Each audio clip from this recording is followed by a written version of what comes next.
Good evening, everyone.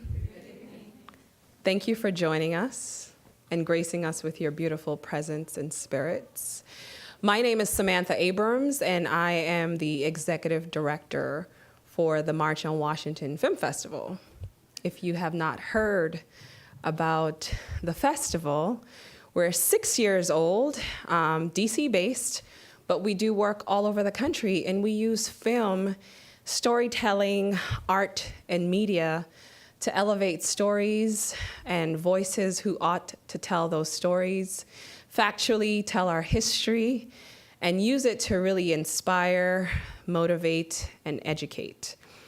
Tonight is special because this is our first of a series of events. Our newest partner, Planned Parenthood, has asked us to produce. It's a bit of a unique piece. We focus on social justice and civil rights. And oftentimes, it's not easier to align what you're about to experience with social justice and civil rights. But when you think especially of women of color who are serving in federal prisons less than 2 years, enter into the prisons expecting, are not given a due date, do not receive appropriate, if at all, prenatal care, and are shackled when given birth. That is a social justice issue. That is a civil rights issue. That is a human right issue. And it's our responsibility to help to elevate this problem in society and help to eradicate it and provide equal rights and justice to women. I hope you will stay for the duration of the film and the panel discussion. We have amazing women who will join us to talk about it. This is a family atmosphere. NYU DC is a partner of ours. We have many events here. So it's very open to questions, and you don't have to feel like you are just part of the audience. This is for you. So please feel free to take part. Especially like to thank Tom and his entire team at NYU DC, again, Planned Parenthood, and for you to join us and our panelists. I'll hand it over to Samantha for some other remarks from PPFA. Can we give a hand clap for Samantha? I will certainly say that Samantha Abrams is the more stylish and better Samantha of the two of us. I bring you greetings from Planned Parenthood Federation of America, where I am the manager of African American engagement. Raise your hand if you knew that DC has the highest maternal death rate in the country. So as Samantha said, we are at the crucial juxtaposition of social justice and civil rights, and housing this conversation with you tonight in hopes that this is not just something that stays in this room, but that energizes all of us to go out to ensure that we are creating the conditions that create maternal health and wellness across the board, whether that's for the young people who are using Planned Parenthood to get crucial sex education information, crucial birth control, and to learn more about their bodies and their reproductive lives, all the way to the mothers and the parents who are having children who are in need of support to ensure that their wellness post-childbirth is well handled. So we have shirts in the back that say "Stand with Black Women," and this conversation is a part of our 28 Days of Power, thinking about all of the ways that Black women reclaim power and autonomy and agency over our lives, over our bodies, throughout our time in the Americas. And so we are so excited to have you with us today, so excited for the wonderful panelists that will grace you, our very own Beth Link and Mimi Spalding, and really excited to partner with the March on Washington Film Festival and NYU to bring you this really critical screening. So I hope you enjoy it, and please, please, please stick around for the panel. It's sure to be stellar. Thank you. All right. So I think we're going to start to transition over to the panel. If I can have the panelists come up and sit up here with me. My name is Beth Link. I'm the Associate Director of Federal Communications at Planned Parenthood Federation of America. I am so glad that everyone is here today, and thank you so much for staying with us for the panel discussion. This is a really critical conversation that we're having here today. What you just witnessed was a very clear lens into the civil rights crisis that we're seeing across the country with regard to Black women's and Black mothers' health. Planned Parenthood is really happy to hold this space to talk about this issue because Planned Parenthood was founded on the principle that you have a right to your body, a right to control your body, and a right to keep yourself healthy. And we're seeing a systemic and intentional priority shift in where and imbalance in healthcare. The film started where we saw they talked about we're seeing the highest rates in spending in regards to healthcare, and then we're also seeing unprecedented attacks on healthcare, particularly women's healthcare, whether that's birth control, whether that's Medicaid, and whether that's access to essential healthcare providers, community healthcare providers, rural healthcare providers, reproductive healthcare providers like Planned Parenthood across the country.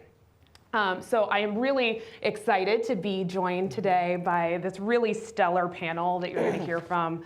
And so I'm just going to go ahead and introduce the panel, and then we're going to get started. So I'm joined here, and we're going to, we're going to start on the end first. So I'm joined with Casetta Pringle from the Mamatoto Village here in DC. Casetta is a doula, childbirth expert, and the co-founder of Mamatoto Village here in DC. The organization provides training, management, and delivery of comprehensive maternity-focused services in a community health worker model with a goal of fostering healthy individuals, families, and communities. So thank you for joining us. I'm also here with Mimi Spalding, who's the policy analyst at Planned Parenthood Federation of America. Mimi's work focuses on Medicaid, maternal health, and contraceptive equity. And finally, I am here with Nicole Moore, who's the Director of Communications at Lady Parts Justice League, a national reproductive rights organization based in New York City that uses comedy, culture, and digital media to sound an alarm on the terrifying erosion of reproductive access and to advocate for independent abortion providers. So thank you all for joining me today. Thank you. And I can't start the conversation without also acknowledging the incredible activists and Black women organizers that you saw featured in the film. So Dr. Joya Creer-Perry, Monica Simpson, all of the women and organizing and doing the important work in Black Mamas Matter. Their work is, they obviously are doing really incredible work that you got to see a taste of in the film. So just to get started, and I think, Casetta, I'm going to start with you. Washington, D.C., like Samantha Master said at the beginning, Washington, D.C. has the highest maternal mortality rate in the nation. If D.C. were a country, its maternal death rate would be on par with developing nations like Cuba and Malaysia. So what do you, in your experience as a healthcare provider and serving women in DC, what's causing the rise in maternal mortality in DC within the Black community? Well, first of all, thank you so much for having me. Thank you for having this platform for us to have this discussion. The maternal mortality rates in DC for Black women is about 40 per 100,000 live births. And in DC overall, it's about 23. The CDC right now, with the Healthy People 2020 goal, is to bring it down to 11.4. So if we think about where the maternal mortality rate right now is for Black women, that far, far, far exceeds what the CDC goals are. And just like, I can't remember her name, but there was a doctor that was interviewed, a Black woman doctor that was interviewed in the film, just like she said, there really is no one cause. It is a holistic factor here. Gender, there are lots of isms, genderism, racism, It's just policy, bureaucracy. At the end of the day, we're looking at the fact that there's not a whole lot of money in gynecological care and obstetrical care. There isn't money. When you look at the different commercials that hospitals have on television right now, turn on Channel 4, Channel 7, Channel 9, they pop up. All of your area hospitals are speaking about their oncology wards or their cardiovascular centers, their neurological centers. Nothing is mentioned about gynecological or obstetrical care. But where does it all start? We're humans, right? We are all born at some point. We have our lives, but we're not taking care of life at the very beginning. We're not really putting that emphasis on life at the very beginning. So that's overall systemically what's going on with women, but with Black women, it is compounded. It's compounded because of racism. It's compounded because of poverty. It's compounded because of stress, different stressors. If we want to move on to the Black Lives Matter movement, we can talk about the stress of a woman thinking about now bringing a child into this world that's potentially going to die before the age of 12 from a gunshot wound that could be received from just going to a school, from being mistaken as being some type of predator on the playground. I remember taking my own son aside. He's 9 years old when Tamir Rice was shot and killed by a police officer. I had to sit my son down, who was at that time 7 years old, and say, okay, honey, Mom's gonna show you something really, really scary. But apparently, we have to talk about this. We as Black women for generations have had to separate ourselves from our children emotionally because we don't know if they're gonna make it to adulthood. Okay, so if we wanna talk about some root causes, we need to go all the way back to that. I don't know if anyone else wants to speak on that. Yeah, I just wanted to add one thing, is that I've been, it was mentioned in the film about how rural hospitals are closing, and actually that's happening here in DC as well. Just recently, I think it was 2 maternity care hospitals or maternity wards closed, such that now women in the 8th ward who are across the Anacostia River don't have access to, or have very limited access to maternity care providers. So you think about that lack of access and the other barriers that compound that. So transportation, having to get time off of work, find childcare, all of those factors just compound that maternity desert crisis that I think we're in. Let me address that right quick before you move on. I thank you for bringing that point up. But the one hospital that was available to the women in Ward 8, and it's mostly African American women that are in Ward 8 using it, most of the women weren't going there. And why do you think that is? Substandard care, I'm sure. Substandard care. They did less than 600 deliveries a year. Substandard care is what the women in Ward 8 were receiving. What do? They go across the river to GW, Georgetown University, if they can make it over there, Washington Hospital Center, if they can make it over there.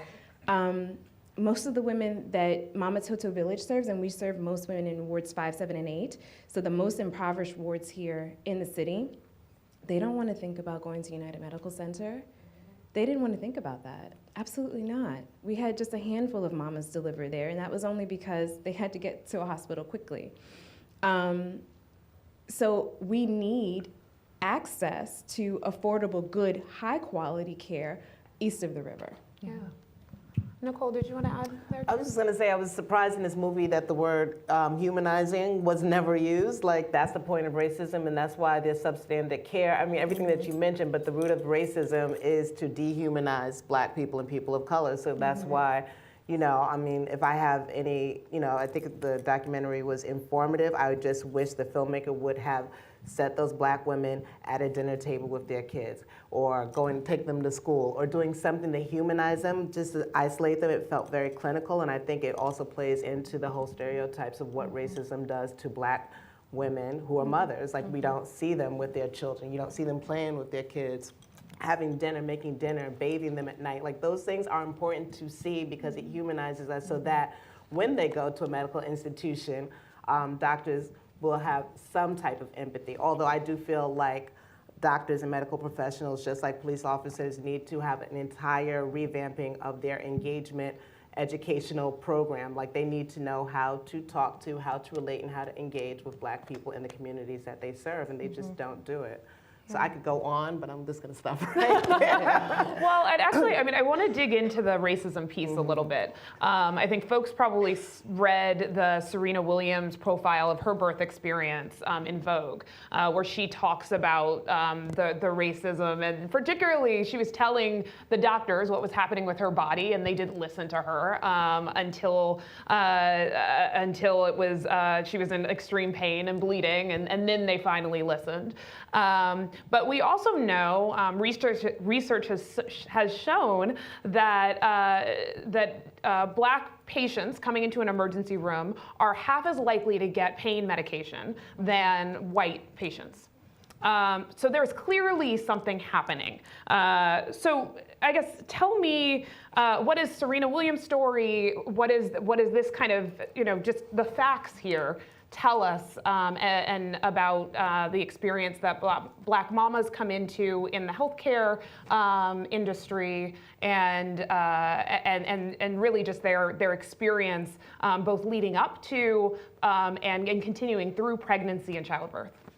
Yeah, Black women just are dealing with a system of racism. It's a system when I think about this woman in the film who was not anesthetized and she's being stitched, reminded me of, in New York City, we've been protesting, we finally won. J. Marion Sims is called the father of gynecology, but he was a slave owner. He bought Black slaves. He specifically bought Black women slaves in order to do experiments on their genitalia without anesthesia. Why? Because he felt like Black women are animals and they can tolerate pain, they don't feel pain, and they have a relationship to pain that white women don't.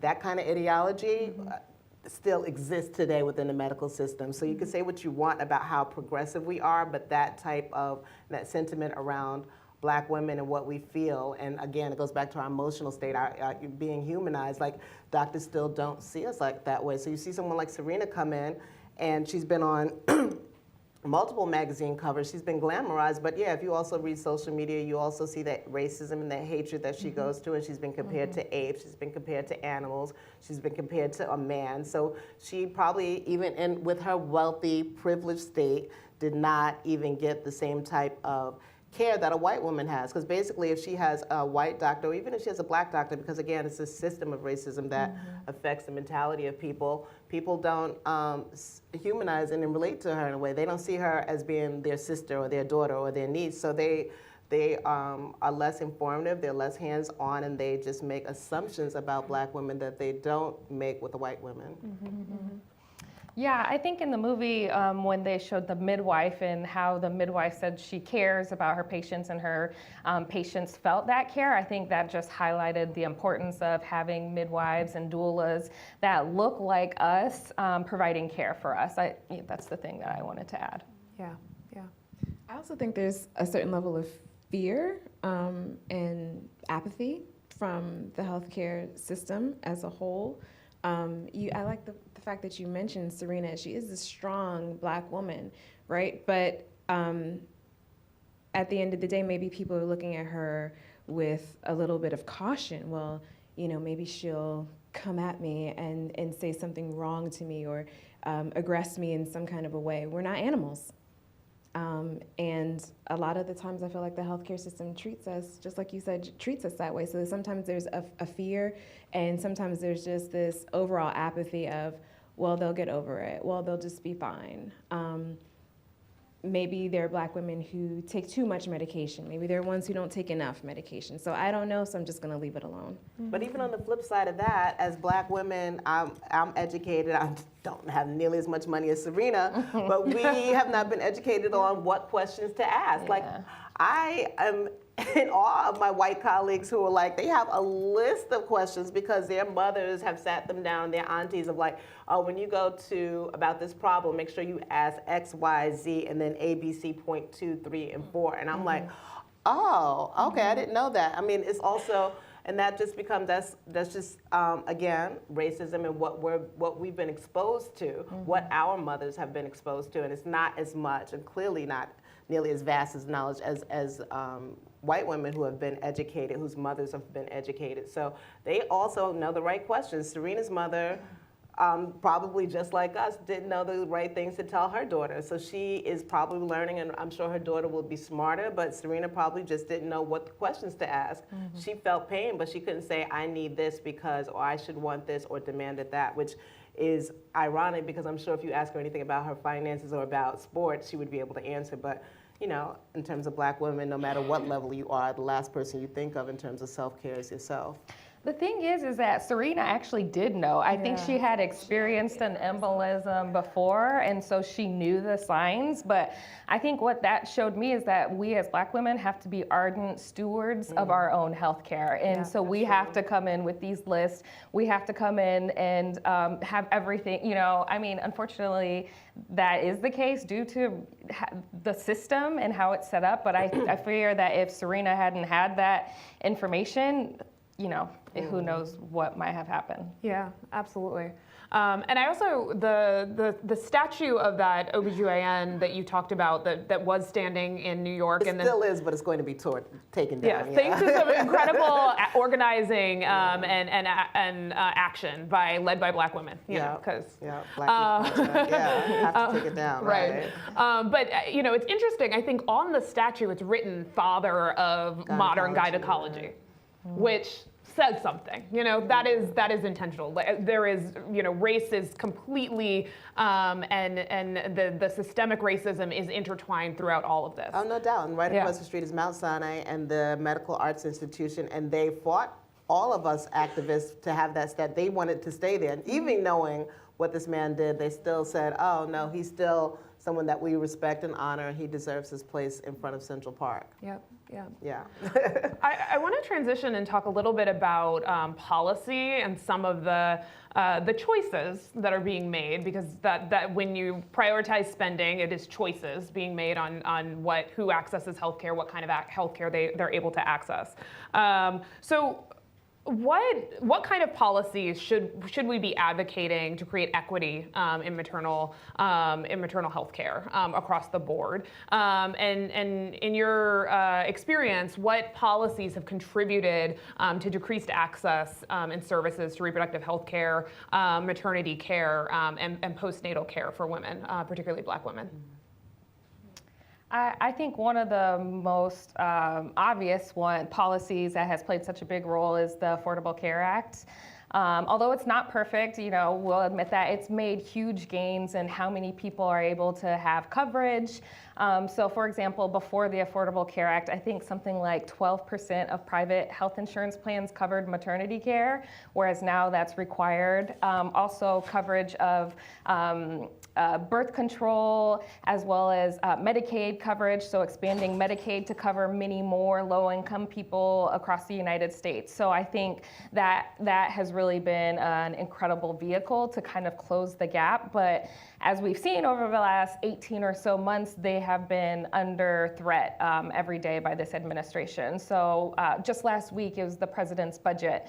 And although that's largely symbolic, some of the proposals that were in that budget were to slash Medicaid funding by trillions of dollars, to hobble the Affordable Care Act and take other attacks on reproductive and sexual health access. So that's just something that is constantly under threat, and I think it's really important for us to advocate for those things. At Lady Parts Justice League, we launched a campaign last year exposing fake clinics. I'm not sure how many people know what fake clinics are. They are crisis pregnancy centers, and they are terroristic. They deceive women, strategically deceive lower income and working class women. They say they offer a wide range of reproductive care, including abortions. So there are women that are going there looking specifically to have an abortion, but once they get there, they realize these institutions are not run by medical professionals. They're run by far-right extremists, mostly religious radicals who Tell them that, oh, you don't need to have an abortion. This is God's child. Instead, have your baby. And they're like, and usually, if you know anything about women that want abortions, usually they want an abortion because they know they cannot afford to have this child. But they are deceived. They get fake ultrasounds to say, like, oh, let's say they will tell you you are only 11 weeks when you might be 14, further along. They will give you incentives to have your baby, like, oh, have your child and we'll give you 2 months worth of Pampers. And if you're not smart, you're not highly educated, 2 months of Pampers sounds like a lot. It's nothing. It's not going to help you. And the only other incentive they offer when that fails, which it always does, is welfare. And it is, in terms of policy, we fight it because more than half the states in this country, your tax dollars go to these CPCs, which is crazy because you don't even know that you are supporting this deception. So we're actually going to be back here in DC in 2 weeks because the Supreme Court is going to make decisions around what happens to those clinics. And just even one of the things that we're really fighting is that when they advertise it, they say they're not real clinics. They're not run by medical professionals because they will lie and say that. And right now, California is the only state that requires them to be honest. And in a climate of fake news, we definitely have an uphill battle, but it's one of the things we are focused on kind of like challenging that. And just to be clear, those crisis pregnancy centers, they don't provide, most of them don't provide health care. Yes, right. Yes, not real health care. Right, Yeah. exactly. No, it's a sham, right, for sure. Yeah.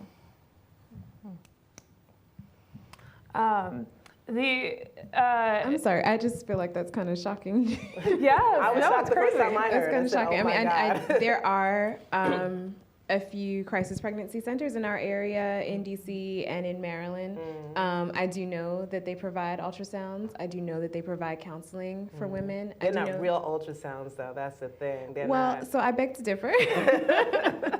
I beg to differ because I have assisted quite a few women who have gotten real ultrasounds from crisis pregnancy centers. So I would caution to say that all of them are fake. They are real ultrasounds. They're just not performed by doctors or medical abortion, not even abortion provider, a medical certified person. Right, it's not right. So I can't say that for all of them. However, I think it's also important for us to get educated, you know, for us to really, really get educated and really impress that among ourselves, among our sisters, you know. If you want to find out how viable your pregnancy is, go to a midwife, go to an obstetrician. If you're going to go to a crisis pregnancy center, make sure that you've done your research ahead of time. You don't have a computer at home, there's computers in the library. You can figure this out. But also just kind of, you know, making sure that in terms of access, people are really doing their research and educating themselves. And not, you know, falling for the okie doke all the time. But yeah, some of them actually are real in our area. I'll talk to you later. Well, one thing I do think, and particularly, you know, we live in DC and obviously New York, DC, both urban centers, both having major disparities in maternal mortality. But we're also seeing this issue play out in rural communities as well. And so I think one of the things you were both speaking to is that when access to reproductive health care, maternity care is restricted, women will go what they're able to access, where they can drive, where they don't have to take multiple days off of work to drive all the way down to the Augusta Medical Center. And sometimes that care is not equal, right? And so I think one of the things that we've been seeing, whether it's in terms of restrictions to programs to provide healthcare coverage or actual health centers that provide healthcare, it's limiting people's options across the board. Yeah. Yeah. So want to kind of transitioning a bit, and I kind of previewed this, but maternal mortality doesn't happen independent of other systemic factors that impact Black women and Black communities, right? And I think you kind of started to talk about this. We know that the reproductive justice framework talks about the right to parent or choose not to parent, and that parenting extends throughout life. So when we see attacks on Black children, that impacts families. So let's talk a little bit more about that. What are some of the other systems that contribute to poor health and maternal health outcomes in Black communities? Frankly, I feel like all systems are failing Black women at this point. So whether it's our educational system or environmental systems, like just look at Flint. In the water crisis there, I felt like that was an enormous failure on Black women and families. So, I mean, that's the sad, unfortunate truth is that I just feel like it's across the board, it's failing Black women. Yeah, said it all right. Nothing else to say after that. No, but one thing I do want to say is I think, so I've been doing maternal health work for 10 years, and sometimes I think that it can be incredibly daunting and depressing to see just what we're up against in order to protect women's health and expand access to healthcare and improve women's health outcomes. But I think that for me, it's important to not necessarily look at all that needs to be changed, but if you do environmental health work, like focus on that, because that in the cumulative is going to impact women's health and lives. So I guess that's my way of trying to spin it, that like all this work matters across the spectrum. I'm going to ask each of you a question, and I'm going to kind of take it a little bit out of order, because we're talking about a lot of the weight of barriers that are holding Black women back. But I also want to talk about one of the incredible things about the film is that it shows Black Mamas Matter and how Black women organizing and reclaiming our health can change communities, or start to change health outcomes for communities at least. So, Cassetta, I wanted to start with you, and this is a little different than the question that I shared with you, so I acknowledge that. But I wanted to I wanted to a little bit more positive. I don't know if everyone is familiar with the work that Mama Toto Village does in DC, and I wanted to kind of hear a little bit more about, in your experience in the DC community, what kind of things can help connect women to healthcare services and increase and improve health outcomes. Okay, so we want to talk about stress management and some things that cause stress. We want to look at Maslow's hierarchy of needs, right? What's at the top of that? Food, housing, safety. Housing is a huge issue. In any urban area, most definitely. Here in DC, housing is a huge issue. Access to safe housing, access to housing that's not crumbling and falling down, access to housing that is affordable. If a woman cannot house her family, she's not thinking about going to see the doctor. She's not thinking about making sure that she's choosing healthy food choices and hopping on the bus to go across town to the nearest Trader Joe's or the best Whole Foods. She could care less about that. What she's worried about is, does her children have some place to come home to tonight where the rats aren't going to bite? That may not be a very real issue for women who live in Georgetown or Adams Morgan or over on MacArthur Boulevard. That might not be an issue for you. But for a woman who lives on Benning Road, right up the street from Mama Toto Village, she's worried about the cockroaches coming out the wall. She's worried about the cost of her housing. She's worried about the fact that her 2-bedroom apartment is $1,700 a month and her TANF only covers a third of that. She's worried about the fact that she doesn't have the education that she needs in order to get the paying job that she needs to pay that housing fee. But she also has to pick up her children at 3 o'clock from school. She also has to get her baby from the daycare center.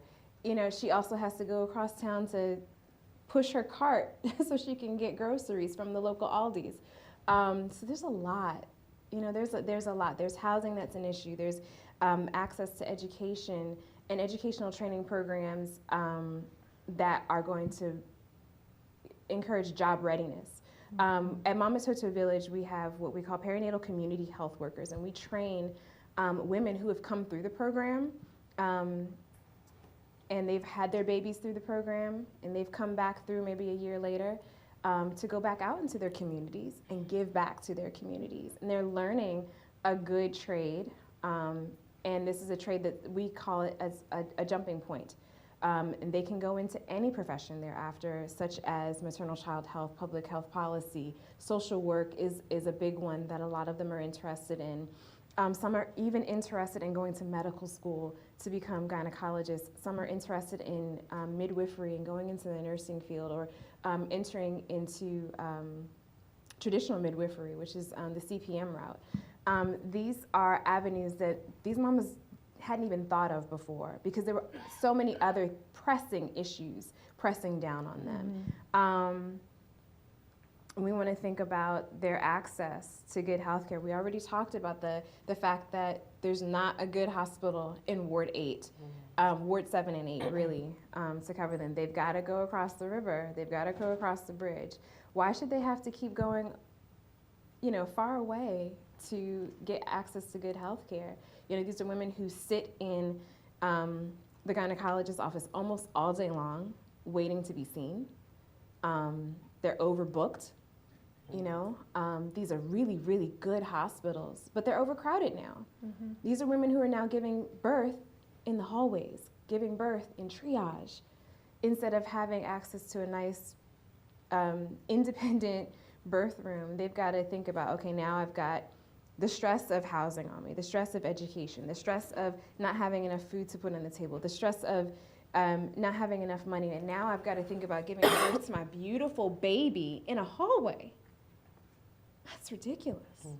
They shouldn't have to think about that. They shouldn't have to deal with that. But there it is. That's what's going on. But our perinatal community health workers go in and meet moms where they are. We do a lot of home visitation. That is kind of the crux of our program. And we meet them right in their environment. And we say, okay, what's going on? How can we help you to make this a good environment for your family? And if we can't help you to do that, how can we help you get out of this? How can we help you climb out of, this pit of poverty and stop it, so that the next generation, your children, don't then have to kind of go through this cycle also. So it's a 1-year training program that they do, and like I said, most of them are women who have already benefited from the program, and it's not just one person that's giving them support. It's really a wraparound service. So they have a perinatal community health worker. They also have a family support worker. They have a health and wellness coach, and they have a lactation specialist to talk to them about nutrition from the start, good nutrition from the start for their babies. They have access to different types of childbirth education. They have access to mental health support and the means of counseling from women of color who know exactly what they're going through and know where they're coming from. And we collaborate here with their gynecologists and their midwives as well. And it helps them to feel bolstered and supported. Well, thank you for your work. Thank you. Nicole, I wanted to ask you, in your work with Lady Parts Justice League, and a lot of this work has to do with creating media and narrative change.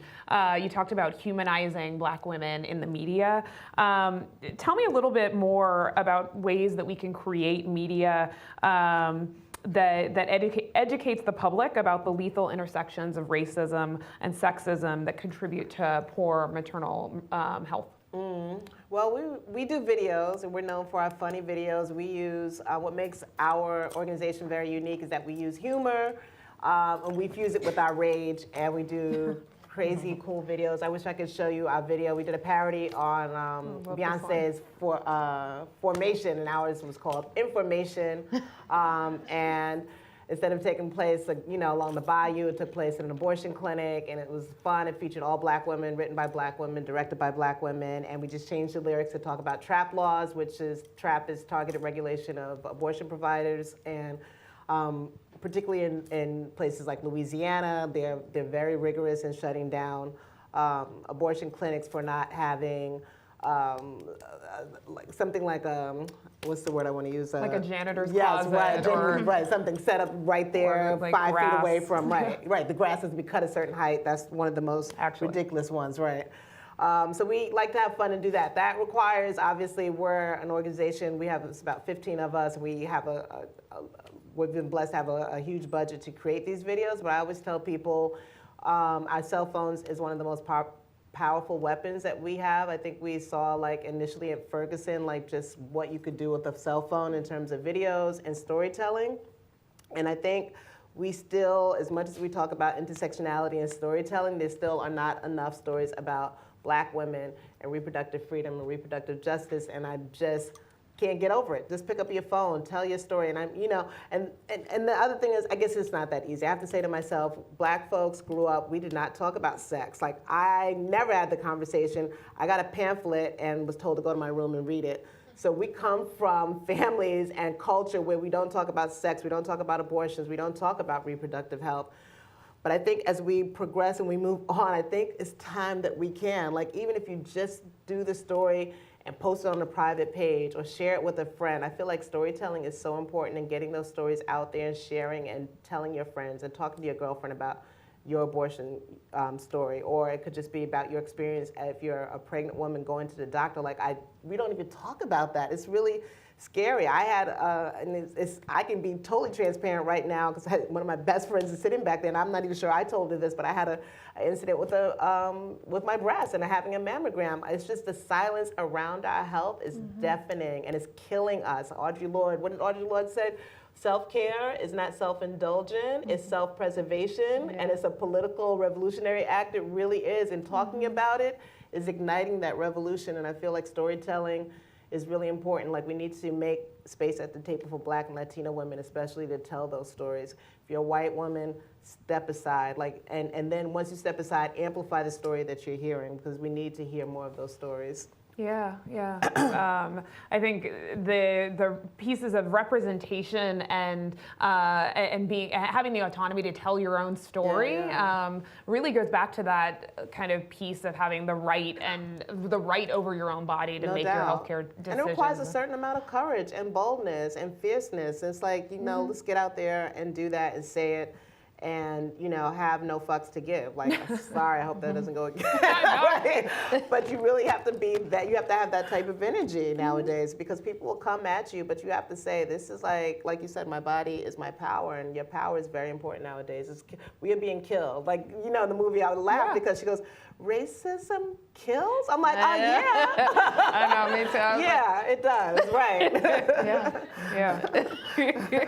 Well, kind of taking Mimi, I'm going to turn to you for you said some very really telling things of the fact that all of these attacks on healthcare and sexual and reproductive healthcare, but also just healthcare coverage and access, are really interconnected. Because if you look, the people who are most impacted are the same across the board. And we talked about racism already, and some of the systemic barriers that people face. But Mimi, tell me, it's no coincidence that these attacks on the Affordable Care Act, on Medicaid, attacks on access to care at Planned Parenthood and other healthcare providers in communities are happening at the same time that we're seeing rise in maternal death rates. So tell me a little bit how attacks on healthcare and social and programs that provide assistance to women and families who are trying to access healthcare impact Black pregnant people. Yeah. So let's be clear. First of all, I'm a Medicaid wonk. I go hard for Medicaid. And second of all, I also want to be clear that Medicaid is predominantly a women's health program. If you look at how many people Medicaid serves, the majority of adults are women. 1 in 5 women over her lifetime will have Medicaid coverage. Medicaid pays for 75% of all family planning care and services and over 50% of births. So that is huge. So over the past year, we've seen threats to Medicaid in different forms. So whether it's not allowing Planned Parenthood to participate in the Medicaid program, that's a threat.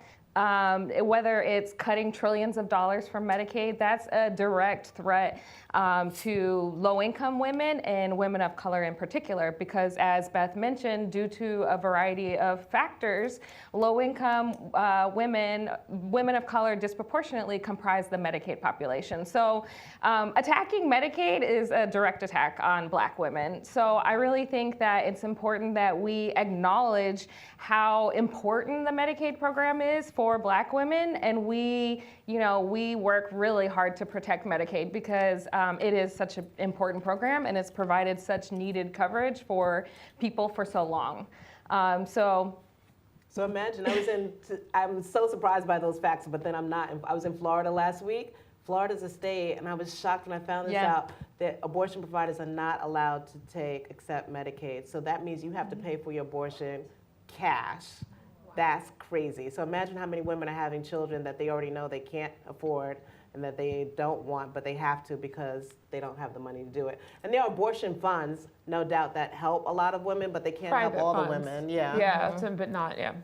Yeah, I mean, unfortunately, because things like the Hyde Amendment, low-income women can't use their Medicaid coverage to pay for their abortions except for very limited circumstances.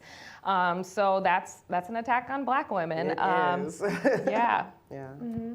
And that's interesting. I mean, the Hyde Amendment, and folks, we've been talking about all of the different barriers for pregnant people who are, looking to make sure that their wanted pregnancy is healthy, to people who are looking to plan for pregnancies, or people who, if they had the option, would, choose not to continue a pregnancy. The idea, and kind of just to take it full circle again, is really like the having that autonomy, but it is also really all connected. Tell them what the Hyde Amendment is. They might not know. Oh yeah. Well, actually, Mimi's the expert, so I'll let Mimi tell. So the Hyde Amendment is part of the appropriations bill every year. It prohibits low-income women who have Medicaid coverage for using their Medicaid coverage to pay for their abortion, except in very limited circumstances. So rape, incest, or life of the woman. And that's been part of the annual appropriations process since 1965. It's incredibly discriminatory. The Henry Hyde, who was the one that had the idea for the Hyde Amendment, he explicitly acknowledged how racist it was, and that he wanted to impose that policy on low-income women. Mm-hmm. Yeah.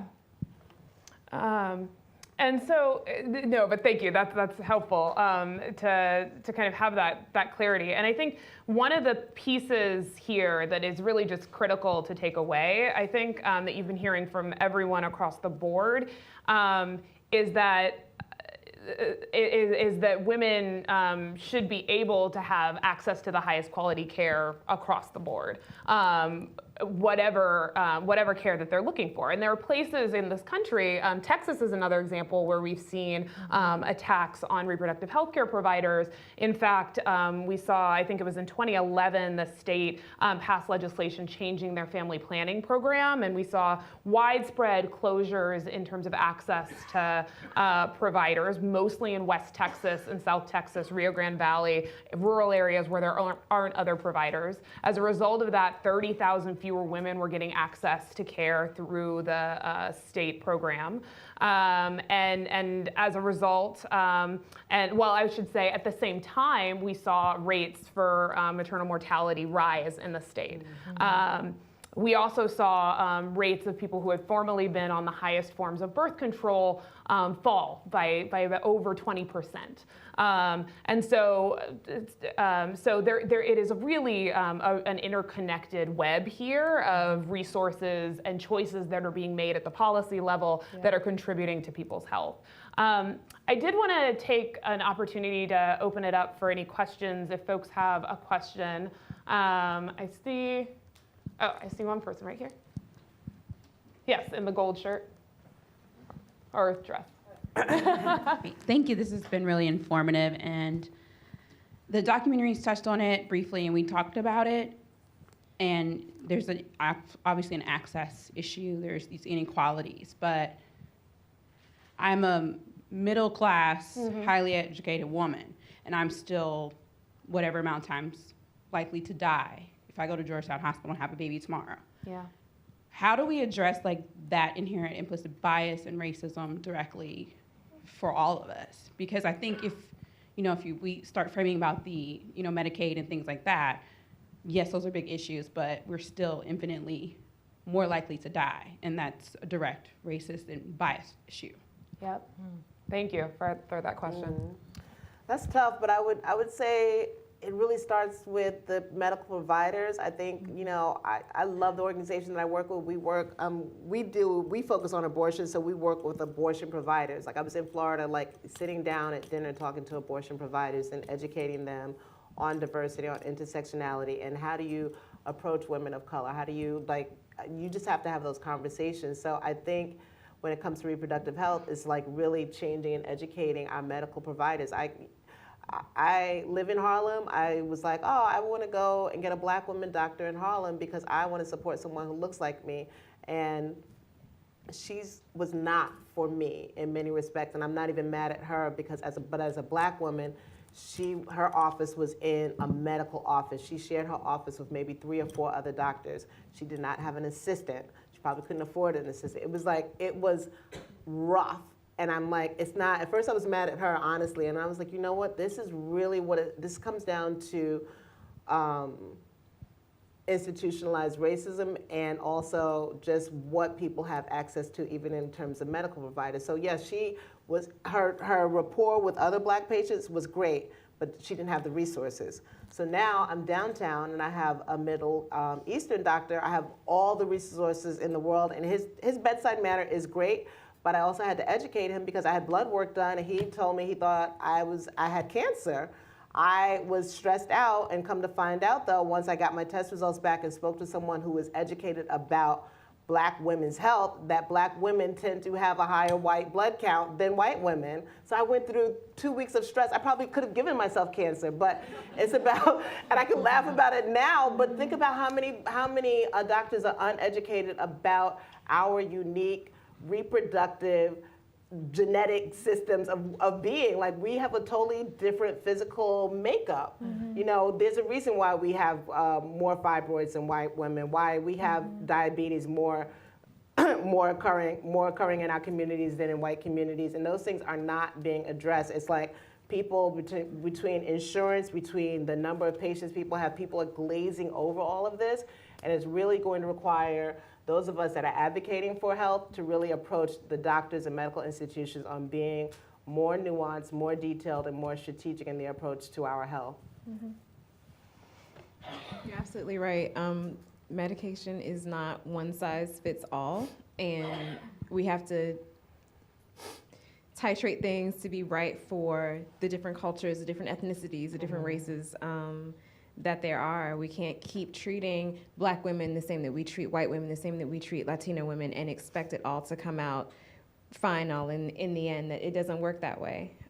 It's really interesting because I just had this conversation this morning with an IBCLC that we have at Mama Tota. Her name is Glamaris Acevedo, and she is Black Latina. And she was basically saying the same thing. Well, I'm educated, I have my master's degree, but I face the exact same thing as the women that we're serving.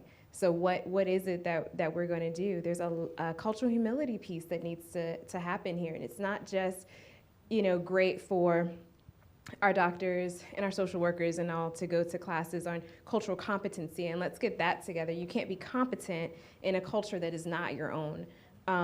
Cultural humility is where we can start.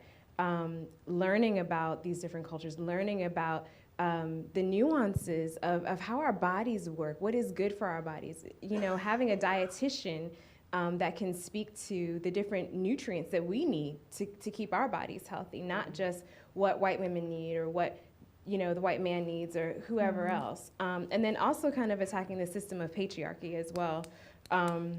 Yeah. You know, it's just, it's a white man's world, unfortunately, and it should not be, because we are all a part of this world.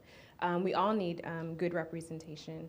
So just kind of breaking that down, and once we're willing to speak it out, call it out for what it actually is, and be courageous enough to do that, and then tear it down, then we can start, sister, to destroy this demon on our shoulders for Black women.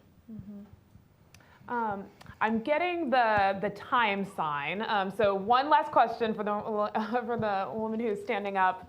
Thank you. Yes. Yeah, I was shocked by the New York City statistic of 12 to 1. Yeah. I understood, you know, the rural issue with the availability of medical services, but when you're talking about a big city, I mean, that was shocking. So my question is, has anybody broken that down to kind of look at, you know, are you saying, is the point that the societal disparity that we deal with in terms of stress, malnutrition, food deserts, you know, housing, all the things that you listed, are those things so impactful for us to be able to deliver a child that it results in that? Or is some of that 12 to 1 comprised of malpractice, which was the woman with the daughter with the twins, and she had a ruptured, you know, she had already had so many cesareans. Somebody should have known that. Somebody should have known she couldn't possibly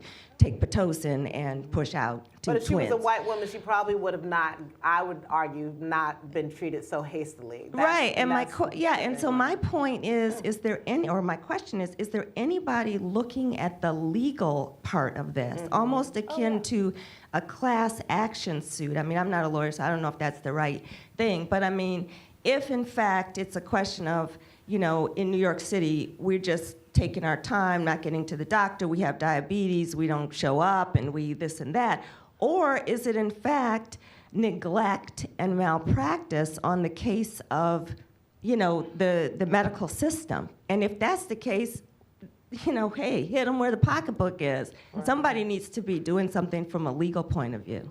Yeah. And so something is happening. We have the maternal mortality review committees that right now I believe are in 28 states. DC just started theirs in December. New York has theirs. So this review committee is looking at the deaths that happen, and they are researching the cause of deaths. And yes, sometimes the cause of death is, you know, because of malpractice. Sometimes it is because of coexisting morbidities. But that is the point of that review committee. And, you know, I encourage you to look that up. If you're here in DC, find out maybe how you can be a part of it. And if you're from another state, join it. Find out how you can be a part of it. Find out how you can participate in that research that's happening. And I'll also just mention on the legal representation side, the Center for Reproductive Rights, which was represented in the film, has cases across the country, particularly addressing legislation related to reproductive health care, legislation that restricts reproductive health care and access. So they do some of that work as well. And then also the ACLU has represented some women, also women who received substandard hair at Catholic hospitals, but that's a conversation for a different day as well. And so that work is happening in addition to all of the incredible organizing work that's happening on the ground and the healthcare work of folks caring for their communities. One more question. They've been waiting so patiently. Okay. My pet peeve is when like the Q&A is only 2 questions and people are just sitting for Well, so I know, long. I I'll don't want take to the keep blame. people Don't too do that late. to her. I'll take it. All right, we'll get the woman in yellow. I know. Hi. You don't play by the rules. It's okay. Thanks so much for coming. This better be good. Don't embarrass me now. I'm I was trying to play by I'm the rules. So I think this question is mostly for Casetta, but also for all of you as well. Do you find, I'm a graduate student in public health, and I was just curious about sort of when you see women for prenatal care at Mama Toto or at any other organization, or that holistic aspect of care, do you find that you're often at the tip of the iceberg in terms of overall care? Like something will come up, I saw someone said I should check my blood pressure, or someone said that, maybe I should see a mental health practitioner, any of that kind of thing. Does it end up being kind of an iceberg where it's almost like, okay, where do I start? How do I can get this woman good prenatal care, but then where does she go from here? Yes, Yeah. absolutely. Absolutely. What we tell, we work with the managed care organizations here in the city, all 3 of them. And what we tell them is that our program does not work unless the moms come to us and are identified early on in their pregnancies. And even before that, it's great to have early pregnancy planning for those who are thinking about becoming pregnant or who are just, in that fertile period. So yes, like there are many women who we see who already come in with these coexisting morbidities, who are already like, you just high risk just because, there's diabetes, there's high blood pressure, there's mental health. Problems are rampant, unfortunately, because of systemic stress. There's, obesity, there's all kinds of things, and this is not to point a finger, it's not to blame anybody for what's going on. But yes, when the moms finally realize that there is help out there, help is offered to them, a lot of times it's almost too late. We like to get moms into our program in their first trimester. So even if these are moms who may miscarry later on, we rather have them in the first trimester, and then when they go on to have another baby, they can come back. They've already gleaned the education and the information that they need. They've already started to make their life changes. But when you have a woman who comes in at 24 weeks, 28 weeks, you're at the end of your pregnancy. There's not a whole lot we can do to affect change here for you. Perhaps there was a woman who was just kind of on the tip of being able to be viable to give birth at the birth center. And you have to be very, very healthy and low risk in order to do that. But, she came in a couple of weeks too late to care with us. And so maybe our nutritionist couldn't really get to her. Maybe our family support worker couldn't really help her. So now she has to give birth at the hospital, which is fine. And so we try to make it as great and home-like an environment as possible. But it's for a lot of them, it is too late. There's too much going on. And we actually have an intern from GW working with us on our statistics and our data. So thank you to GW students.